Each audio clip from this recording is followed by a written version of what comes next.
Tarifa de ônibus em Natal pode chegar a R$ 3,90. Vacinação contra a febre aftosa é iniciada em todo o estado. Campanha Maio Amarelo vai realizar ações de prevenção aos acidentes de trânsito em Natal. No estúdio, eu vou conversar com a senadora Zenaide Maia, do PROS. Tudo isso e muito mais no Câmara Repórter desta quinta-feira, 2 de maio.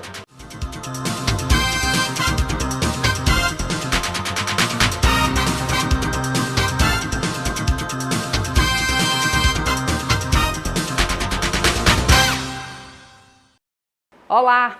Esta edição do Câmara Repórter começa com um aviso aos passageiros de ônibus. Vem aumento de passagem por aí.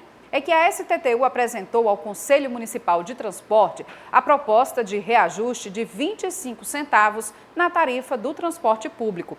O aumento, que ainda será votado no Conselho, já repercute entre os passageiros do sistema.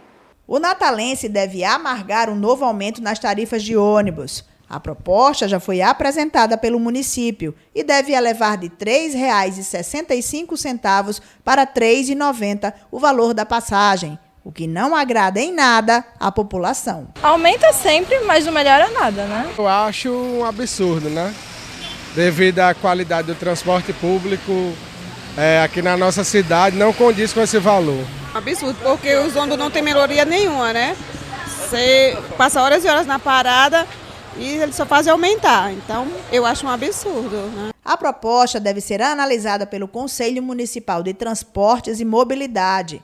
O órgão, formado por diversas entidades públicas e sociedade, criou até uma comissão de estudo tarifário. Alguns membros são contrários ao aumento. Eu sugeri que fosse criada uma comissão de análise de estudo tarifário, como forma de a gente ter um conhecimento da planilha antecipada para que a gente pudesse votar conscientemente, porque se queria decidir na reunião anterior já concedendo esse aumento. Eu fui contra, terminantemente contra, porque nós não tínhamos elementos capazes de nos subsidiar. O técnico da Secretaria de Mobilidade Urbana, STTU, Nilton Filho, explicou que o Sindicato das Empresas de Transportes Urbanos, Seturne, solicitou um valor ainda maior, de mais de R$ 4,30.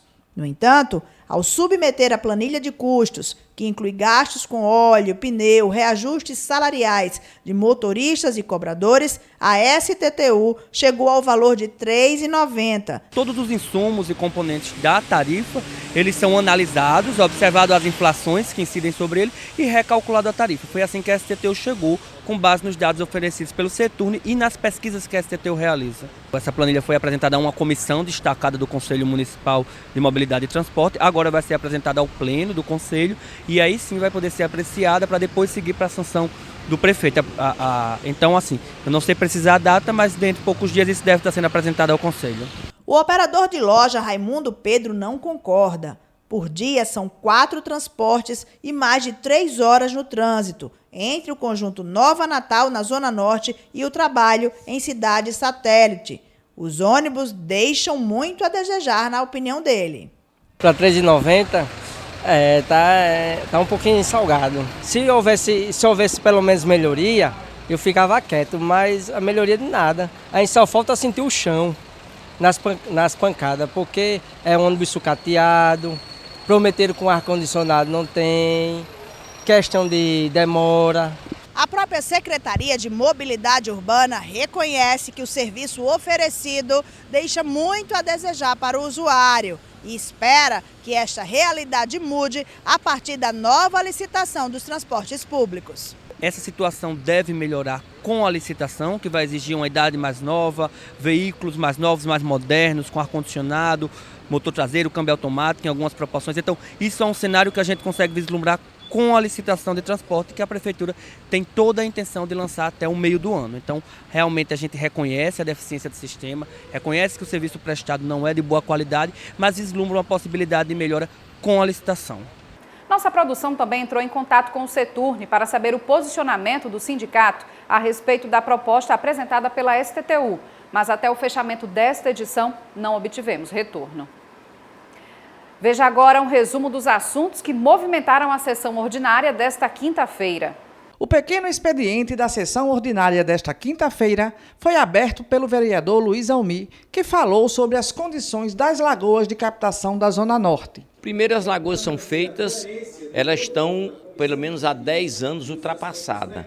Então elas precisam de mais profundidade, mais largura e trocar as máquinas. As bombas, elas estão ultrapassadas, ela tem a boca da bomba é pequena para o volume d'água quando chove, como choveu agora em Natal recentemente. Então é preciso fazer todo esse trabalho, cavar mais, enlarguecer mais, revestir as paredes e trocar o equipamento. Levei o secretário Tomás Neto com os engenheiros técnicos para a lagoa de captação do Panatiz, que joga água para o Panatiz e para Igapó. Eu já pedi audiência para o prefeito até sexta-feira, amanhã ou segunda, que eu vou saber se ele conseguiu os recursos, porque a chuva é de Deus e a gente não pode botar a culpa em Deus. Nós temos que preparar a cidade para, na hora que Deus quiser que a chuva venha, nós estejamos prontos. O vereador Maurício Gurgel usou a tribuna para cobrar transparência ao destino do dinheiro arrecadado com a contribuição da taxa de iluminação pública. O cidadão paga todo mês na sua conta de energia uma contribuição que vai para os cofres da prefeitura, que é a contribuição de iluminação pública. É 15% em cima do consumo de energia. E através da fiscalização, nós pedimos os dados, o detalhamento, nós descobrimos que 26 milhões dos 59 milhões que foram arrecadados em 2018 foram para outra secretaria, não foi gasto com iluminação pública. Então isso é uma grave denúncia, certo? E com isso o prefeito agora tem que baixar, sim, o valor dessa contribuição de energia, certo? Porque o dinheiro que está sendo arrecadado está sobrando muito e nós vamos fazer essa denúncia também ao Ministério Público, tá? Porque esse é um recurso que tem que ser carimbado para a iluminação pública, não pode ir para outras rubricas. Na pauta de hoje, 8 projetos entraram em votação. O primeiro projeto a ser aprovado foi o do vereador Felipe Alves, que institui a Festa de Reis no calendário oficial da cidade do Natal. A cobertura completa da votação dos projetos você confere no Notícias da Câmara, às 1h50 da tarde desta sexta. Agora fique por dentro das atividades legislativas desta sexta-feira na Câmara Municipal. Nesta sexta-feira, dia 3 de maio, os trabalhos legislativos da Câmara Municipal de Natal terá início às 9 horas, com a realização de uma audiência pública proposta pelo vereador Kleber Fernandes, para discutir o cenário atual e perspectivas para fomentar o comércio, a cultura e o turismo no centro da cidade e no Alecrim. À noite, às 19 horas, teremos uma sessão popular no bairro de Pajuçara, com o tema Situação dos loteamentos Algimar e Rio Mar, Desafios e Agenda Pública. A proposição é do vereador Dinarte Torres. Eu falei com o vereador Kleber Fernandes sobre a audiência pública. Nós estamos promovendo uma audiência pública com o objetivo de fomentar iniciativas e políticas públicas que possam garantir o resgate do comércio no centro da cidade e no Alecrim, haja vista que é um espaço que gera muita oportunidade de emprego, de renda, de receitas, e para isso nós precisamos estruturar estes bairros e dar condições de que o comércio, o turismo e a cultura sejam valorizados nessa região. O ministro Alexandre de Moraes, do Supremo Tribunal Federal, suspendeu por meio de liminar o trecho da reforma trabalhista que abria a possibilidade de gestantes trabalharem em atividades insalubres de qualquer grau. A decisão altera o artigo 379-A da Consolidação das Leis do Trabalho, cuja redação foi dada pela reforma aprovada em 2017. Para o ministro, a proteção da mulher grávida ou lactante em relação ao trabalho insalubre caracteriza-se como importante direito social de proteção, tanto da mulher quanto da criança. A medida agora deve ser analisada pelos demais ministros do Supremo, que deverão votar se será mantida ou não. Ainda não há data para esse julgamento. O Instituto de Defesa e Inspeção Agropecuária do Estado iniciou a primeira etapa de campanha da vacinação contra a febre aftosa. Neste primeiro momento, durante todo o mês de maio, a vacinação é obrigatória para todo o rebanho. Os produtores cadastrados no IDARNE poderão adquirir as vacinas em uma das lojas autorizadas e, após vacinar os animais, deverão declarar todo o rebanho ou na Emater ou então nas secretarias municipais de agricultura.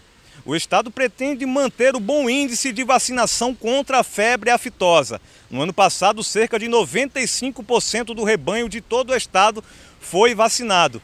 Lembrando que a dosagem foi reduzida de 5 para 2 ml. A ideia é fazer com que os animais tenham uma menor reação a essa vacinação. Hugo Fernandes, de volta para o estúdio. Com o tema No Trânsito, o Sentido é a Vida, foi lançada a campanha Maio Amarelo para a prevenção dos acidentes de trânsito em Natal. Desde 2011, quando a ONU decretou que esta seria a década de ações realizadas em todo o mundo para a prevenção de acidentes no trânsito, o Maio Amarelo vem desenvolvendo ações em todo o Brasil.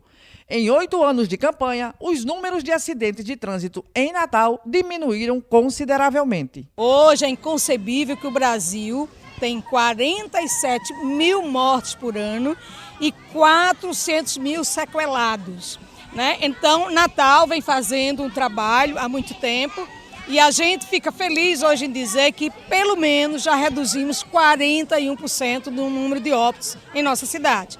Isso é com as ações educativas que nós temos, né, o trabalho feito nas escolas, o trabalho feito nas fábricas, nas empresas, né, e com todos seminários, toda essa orientação, não só isso, como também todo um trabalho de engenharia, de fiscalização, de educação. Alguns vereadores de Natal estiveram presentes ao lançamento e falaram sobre a importância da campanha. Esse mês de maio, que trata de conscientização, faz com que o cidadão tome consciência da importância do trânsito para evitar o acidente, que evite colocar o seu carro na porta de garagem, que evite passar na rotatória de uma forma irregular, que evite estacionar em faixa de pedestre. Tudo isso essa campanha nos trará. É uma forma da sociedade se ligar nessa campanha, durante esse período e refletir melhor que está realmente ocorrendo diversos acidentes que podiam ser evitados. Então precisa de atenção, precisa de cuidados especiais para ter uma convivência harmoniosa entre ciclista, automóveis. Muito importante toda e qualquer campanha que leve ao conhecimento da sociedade, principalmente campanhas tais como essa, que trata diretamente sobre o trânsito. Então aqui eu parabenizo todos os profissionais envolvidos. O trânsito tem que sim, cada vez mais, poder externar o quanto é importante as suas campanhas educativas, para que a consciência de cada um condutor possa chegar e ver o quanto é perigoso conduzir um veículo dentro da nossa cidade. Parte da história política do Rio Grande do Norte está sendo contada em uma mostra montada a partir de acervos pessoais de 2 ex-governadores do estado, Dissé Rosado Maia e Silvio Pedrosa. Dissé e Silvio. A chapa formada na eleição de 1950 mudou para sempre a forma de fazer campanha política no estado. Eles se apresentam como inovadores nas ações e na propaganda também. A propaganda eleitoral de Silvio Dissé é apresentada como extremamente nova. Nunca se tinha feito propaganda com a utilização dos panfletos, dos comícios, né? Quer dizer, é a manifestação popular sendo exaltada. Olha, esqueça aquela ideia de exposição para exaltar antigas figuras políticas. A mostra Acervos Pessoais e História é focada na narrativa política de 2 norte-riograndenses, que usaram a linguagem popular e técnicas de propaganda numa campanha eleitoral e marcaram para sempre a história do nosso estado. Essa foi a parte que mais me chamou a atenção, né? Algumas similaridades com o que vemos nas campanhas atuais, né? E essa foi a singularidade que eu encontrei, né? nesse trabalho com os 2 acervos de Silvio Pedrosa e Dissé Rosado. A narrativa da exposição é feita desde o nascimento dos futuros governadores com o contexto político-econômico do Rio Grande do Norte, até a trágica morte de Dissé Rosado e a ascensão de Silvio Pedrosa, que cumpriu as promessas de campanha com ações populares e progressistas. A ideia é que haja, a partir dessa exposição, um estímulo e uma preocupação para o trabalho com acervos pessoais. É extremamente importante que as pessoas que acumulam documentos durante toda a vida possam ter a oportunidade desses documentos serem selecionados, organizados, catalogados, porque isso vai servir para a pesquisa histórica, isso vai servir para o ensino e isso vai servir para o cidadão comum. A exposição foi organizada a partir dos acervos pessoais dos dois políticos. O trabalho de ordenamento e catalogação foi executado pelo grupo de pesquisa Os Espaços na Modernidade da UFRN. Os documentos foram entregues ao CEDOC, que é o Centro de Documentação com o qual a gente trabalha, e após chegar esses documentos, nós tivemos todo o cuidado em higienizar esses documentos, em prepará-los e formular um catálogo que agora é disponível para que nossos pesquisadores possam ter acesso. A mostra está aberta ao público até esta sexta-feira, das 9 às 18 horas, na Fundação José Augusto. Agora vamos falar de economia para os torcedores de ABC e América, que terão 1.000 ingressos em programa de nota fiscal do governo do estado. Luísa Mendes tem os detalhes. Bom, no programa Nota Fiscal Potiguar, cada clube terá direito a uma cota de 1.000 ingressos por jogo. Lembrando, claro, que cada ingresso será limitado a um CPF. Então, o torcedor, para ter acesso a esses ingressos, basta que ele baixe o programa, o aplicativo do governo do estado, e em seguida procure um dos postos de troca. Esses postos eles serão divulgados posteriormente. O primeiro jogo a ser contemplado nesse programa tributário será o do ABC no dia 18 de maio, contra o Botafogo da Paraíba, no estádio Frasqueirão. Luísa Mendes, de volta para o estúdio. A reforma da Previdência em tramitação no Congresso Nacional é um dos pontos da entrevista com a senadora Zenaide Maia, do PROS. É logo depois do intervalo. Até já!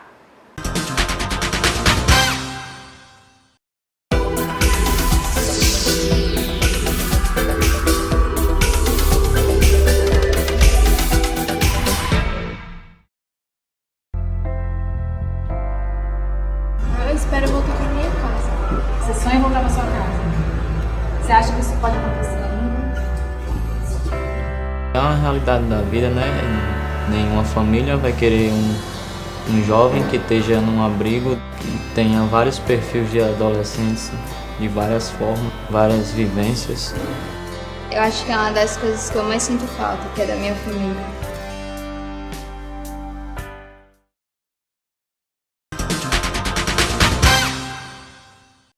O Câmara Repórter está de volta e nós recebemos aqui no estúdio a senadora da República pelo PROS, Zenaide Maia. Em pauta, os assuntos que mobilizam o Congresso Nacional em Brasília. Senadora, seja muito bem-vinda ao Câmara Repórter. Obrigada, Larissa. Eu que fico feliz em poder falar sobre o que está acontecendo no Congresso Nacional. Certo, e como não podia deixar de ser diferente, reforma da Previdência é a pauta mais aguardada, mais discutida nos últimos meses no Brasil e de interesse aí dos trabalhadores em todo o país. A senhora tem uma visão em relação a essa reforma, de que ela é realmente necessária, senadora? Olha, eu digo que essa reforma, do jeito que está apresentada aí, Larissa, não é necessária. Ela não tem nenhum ponto positivo. Por exemplo, a única coisa que eles tentam mostrar que é para tirar privilégios de quem tem privilégio. Mas até agora eles não disseram quem tem privilégio. Porque eu queria lembrar que normalmente eles mostram os servidores públicos. Mas a gente sabe que já teve uma mini-reforma em 2003, outra em 2013 e que desde 2013 os servidores que adentraram ao serviço público, se eles quiserem ganhar acima da aposentadoria, acima do regime geral, eles têm que pagar por fora uma aposentadoria complementar. E aquela outra mini-reforma que a gente fez já tem uma exigência de a soma da contribuição com a idade para a mulher 85 anos e para o homem 95. Então, o que eu vejo é o seguinte, diz que é uma seguridade, uma previdência falida, lembrando que eles só mostram o que é arrecadado pelo o que o trabalhador contribui e o que o governo ou a iniciativa, o empresário coloca. Mas a gente sabe que a Seguridade Social, aquele tripé que foi criado em 1988, que foi o maior ganho da sociedade brasileira, ele é formado por saúde, assistência social e previdência. Eles pegaram a previdência só e estão dizendo isso. Agora, nós conhecemos os privilegiados, os grandes empresários que são devedores, que a própria Receita Federal mostra que chega a 500 bilhões de reais, seria metade do que eles querem economizar, praticamente, e mais o quê? Os sonegadores. Sabem onde estão e eles não pagam, mas tem algo mais grave. Com a DRU, a desvinculação da Receita da União, o governo tira bilhões da Seguridade e transfere para outras pastas. Então a senhora acha que não é necessário, porque pela sua visão, então, não existe o chamado rombo da Previdência? É difícil acreditar, porque se você tem devedores, quando os sonegadores no mundo todo, não é tão simples. Você vê que eu fui olhar a retroativa, a Itália já prendeu Sofia Loren porque sonegou imposto. A gente vê aí todo dia, Espanha, grandes jogadores não tem isso. Eles têm que pagarem o imposto. E aqui é o contrário.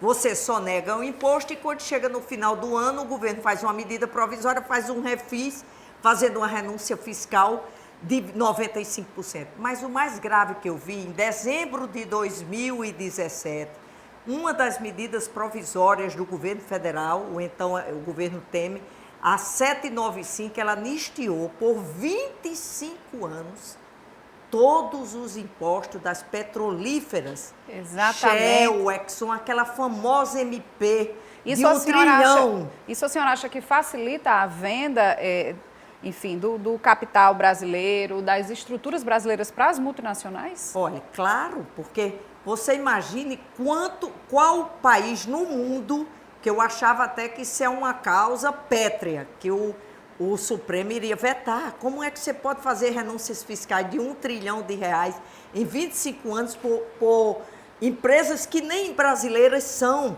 Nesse mesmo período, os Estados Unidos estavam sobretaxando nosso aço e nosso alumínio. Então, quer dizer, todas as medidas que seriam para gerar emprego e renda, na verdade, não está acontecendo. Senadora, a gente sabe muito bem que o governo federal já tem se mostrado firme em não recuar em relação à reforma da Previdência. E então eu gostaria de saber, na sua avaliação, dentro dessa proposta que já está em tramitação na Câmara Federal, né, dentro da comissão especial, vai chegar ao Senado também, quais são os pontos dessa reforma que a senhora acredita que são mais prejudiciais, aos trabalhadores, a quem pretende se aposentar? Olha, na verdade, quando você soma... É a idade mínima? O que é que implicaria mais? Tudo, principalmente o seguinte, o que chama atenção, com o trabalho intermitente, que foi aprovado na reforma da CLT, que você pode ser contratada 44 horas semanais, mas o seu patrão pode dizer assim, Larice, você hoje não vem aqui que o movimento está fraco. Você pode trabalhar 2 horas hoje, 3 amanhã e você vai receber o seu salário conforme as horas trabalhadas. Então, Larice, com essa reforma trabalhista, a probabilidade de quem não tem um emprego de carreira se aposentar é praticamente zero, 80%. A gente tinha antes, eu vou dizer quem se prejudica mais, as pessoas que completavam 65 anos, que tivesse no mínimo 15 anos de contribuição, teriam uma aposentadoria de um salário mínimo ou no máximo o teto da Seguridade Geral. Hoje eles passaram para 20. E a gente vê as estatísticas que com 15 anos, menos de 30% já se aposenta. Na verdade, não é bom para ninguém. E o que passou o governo, que ele tirou ali, foram jabutis. Eu diria aqui o seguinte, na hora que ele quer que as pessoas trabalhem até 80 anos, ao mesmo tempo ele reduziu a idade da aposentadoria compulsória. Lembra daquela PEC da Bengala, que para a presidência naquela época era Dilma Rousseff, mas depois teria sido Michel Temer, se eles aumentaram para 75 anos, que era para a presidência da República, não poder nomear, eu acho que era 1 ou 2 a mais que completaria 70 anos. Mudaram a Constituição para isso. Aí agora, como eles querem que o presidente atual nomeie, porque se eles conseguirem baixar aposentadoria compulsória, ele vai nomear uns 4. Eu acho isso uma brincadeira de mau gosto com a população brasileira. Isso não é uma brincadeira. Cada presidente que for eleito vai dizer com quantos anos ele quer que aposente o ministro Supremo e, consequentemente, os funcionários públicos. Mas é o seguinte, benefício de proteção, de prestação continuada, R$400. BPC. R$400. Eu acho isso assim, de uma crueldade sem limite. Uma mãe que... Eu cito a mãe, mas pode ter o pai. Mas a maioria é a mãe que desiste de trabalhar para cuidar do seu filho ganhando um salário mínimo. Aí não. E os idosos acima de 65 anos que tiverem em extrema pobreza, por exemplo. Aí ele quer o seguinte, ganha 400, se completar 70, isso já são pessoas... Olha, Larissa, eu vou dizer o seguinte, como se tem idade mínima para aposentadoria num país por igual, um país desigual, um país continental? Ele quer comparar alguém que trabalha no ar-condicionado, tem um salário altíssimo, tem um plano de saúde que lhe busca até em helicóptero se precisar, com alguém que trabalha no campo. Com o trabalhador rural, a mulher e o homem é de uma crueldade sem limite. Na verdade, eles estão tirando as Forças Armadas, mas os militares também, eles estão deixando. E outra coisa, se você é casado e você tem uma aposentadoria, e seu esposo também, se seu esposo ou você for a óbito, ele só recebe 40%. 47%. Inclusive, nessa articulação em torno da reforma da Previdência, o governo federal, né, já tem, em busca de aliados, né, já tem junto à Câmara Federal também dado promessas de liberação de emendas parlamentares para quem votar a favor da reforma. E a isso eu volto agora em relação aos estados, que também o governo tem utilizado dessa mesma estratégia. Como é que a senhora acha que fica o Rio Grande do Norte, né, em relação ao governo Fátima Bezerra, que igualmente a outros estados do Nordeste também se manifestam contra a reforma? Isso prejudica mais o nosso estado? Como é que a senhora vê essa questão? Olha, eu fico triste em ver que eu acho que 100 dias de governo não é uma quantidade de dias de ver o governo federal sem nenhum projeto para alavancar a economia. Ele pode, como eles dizem, desidratar, tirar o direito do trabalhador se aposentar. Se ele não investir na geração de emprego e renda, vai ser o abraço dos afogados. Se ele pega, por exemplo, um governo onde tem 5 bancos fomentadores, Caixa Econômica, Banco do Brasil, Banco da Amazônia, Banco do Nordeste e o BNDES. Esses bancos foram criados para fomentar a economia, gerar emprego e renda, dividir renda. Aí o que é que o governo propõe? Que os estados vendam os seus ativos e que forcem os seus parlamentares a votar nessa reforma da Previdência. Alguém acredita que essa reforma da Previdência vai gerar emprego? A senhora é vice-presidente lá no Senado da Comissão de Desenvolvimento Regional e Turismo.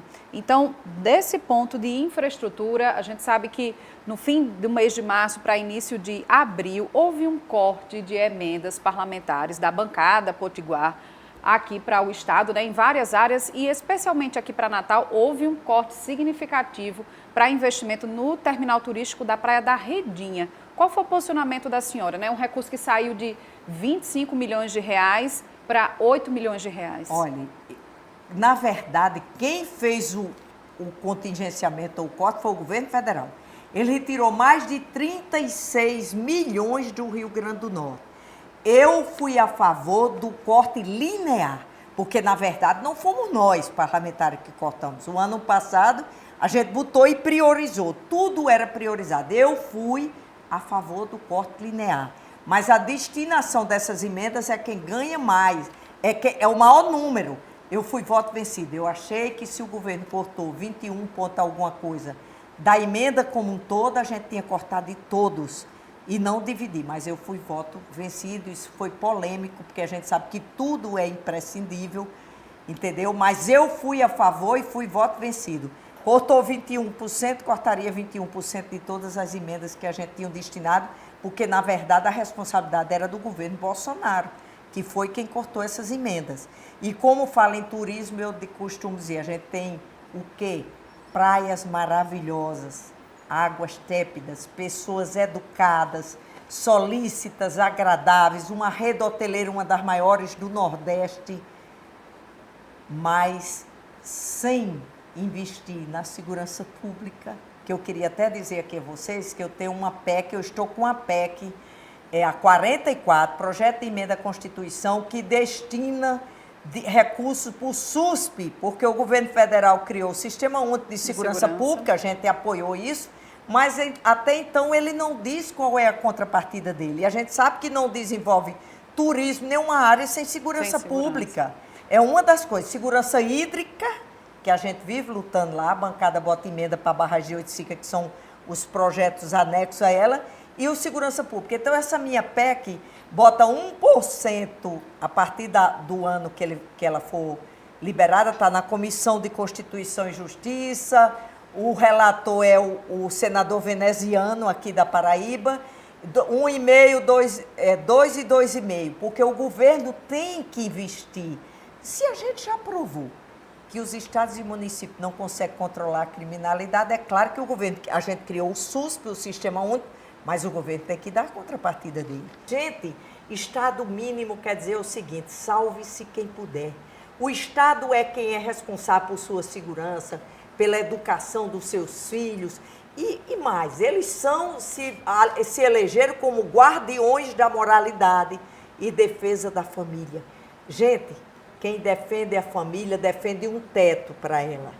Quem defende a família defende uma escola pública de qualidade para ela. Senadora. Quem defende a família defende recursos para a segurança pública, para as mães não verem seus filhos assassinados. Senadora, nós agradecemos a sua participação aqui no Câmara Repórter, desejando também que a senhora mantenha essa sua voz ativa no Senado Federal, independentemente de posicionamentos partidários ou políticos nessa questão, mas sempre em defesa, eu acho que do desenvolvimento do país e da população, porque acredito que é isso que a população potiguar espera. Muito obrigada aqui pela sua presença. Obrigada a vocês, não tenha dúvida, amiga, a gente vai para lá e eu costumo dizer, o poder, quando você vê só o poder, esquece o lado humano e nós estamos lidando são com vidas humanas.